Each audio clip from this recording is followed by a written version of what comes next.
When a 6-year-old girl came home from school claiming she met her identical twin, her mother brushed it off as childhood imagination, but what she discovered just days later shattered everything she believed about her past and revealed a heartbreaking secret that had been buried for 6 long years. Stay with us, because this emotional journey will take you through loss, hope, and a shocking reunion you'll never forget.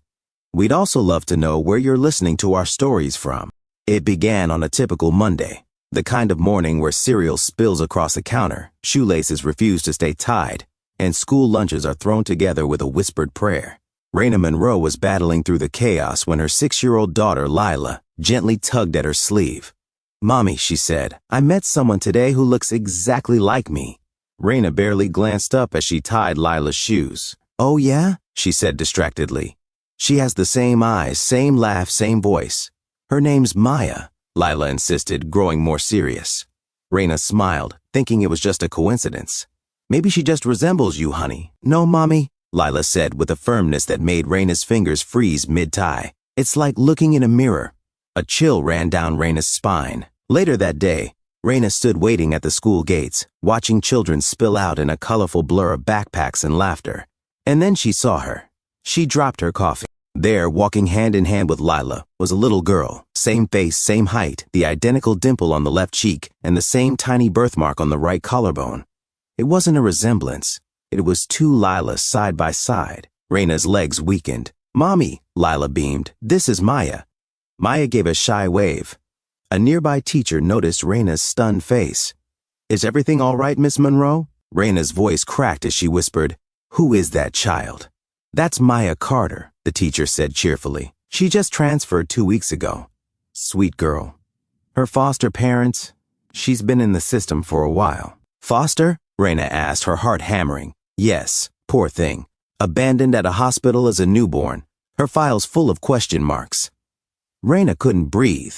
That night she sat on her bed, poring over baby pictures of Lila, every memory of her daughter's birth flooding back, her cries, her tiny body against Raina's chest, the overwhelming fear, the overwhelming joy, and the memory Raina had tried to bury, the chaos in the NICU, the code blue, the alarms, the nurse's panicked voice, the confusion, the screaming, and then being handed only one baby back. They had told her the other hadn't survived, one of her twins, born too early, too fragile.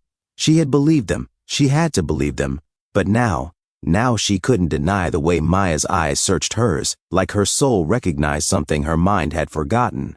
The next morning, Raina filed for a voluntary DNA test, taking cheek swabs from Lila and Maya.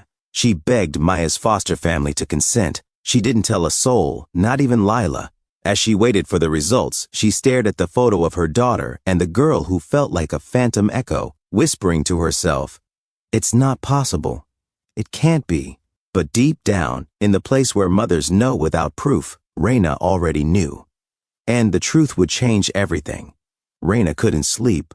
She tried distracting herself, cleaning obsessively, cooking enough food to feed an army, calling her sister just to hear another voice.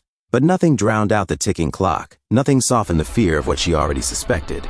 Every laugh Lila let out, every story, every hug felt like an echo bouncing off the hollow knowledge inside her. Then the email came.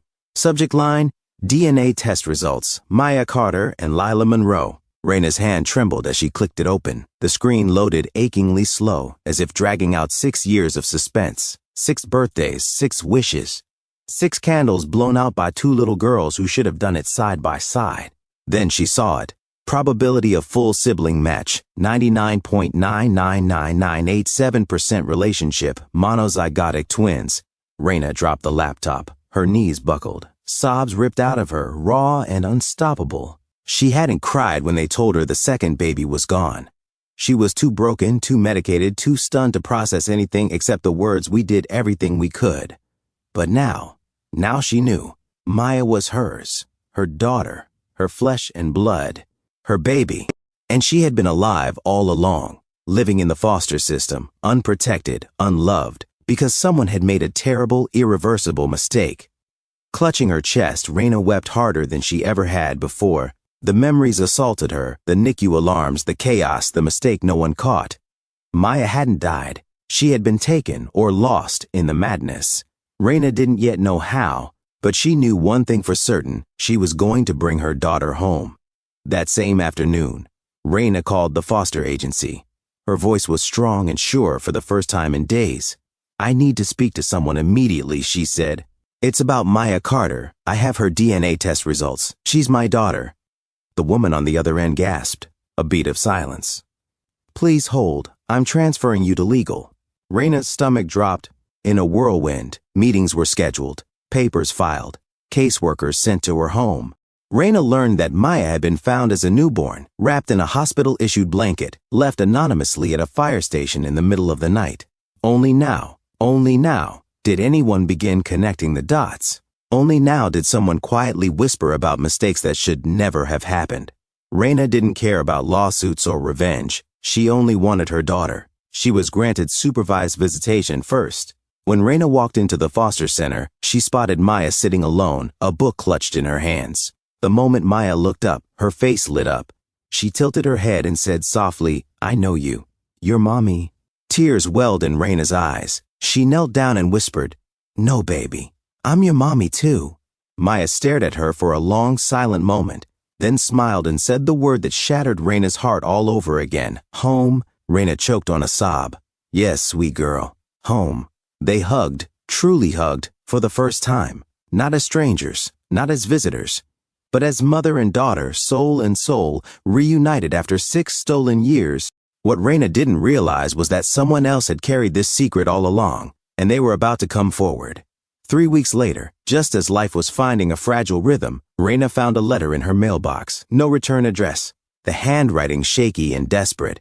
Inside, the letter began, "Ms. Monroe, if you're reading this, you discovered the truth. I was the night nurse the night your twins were born."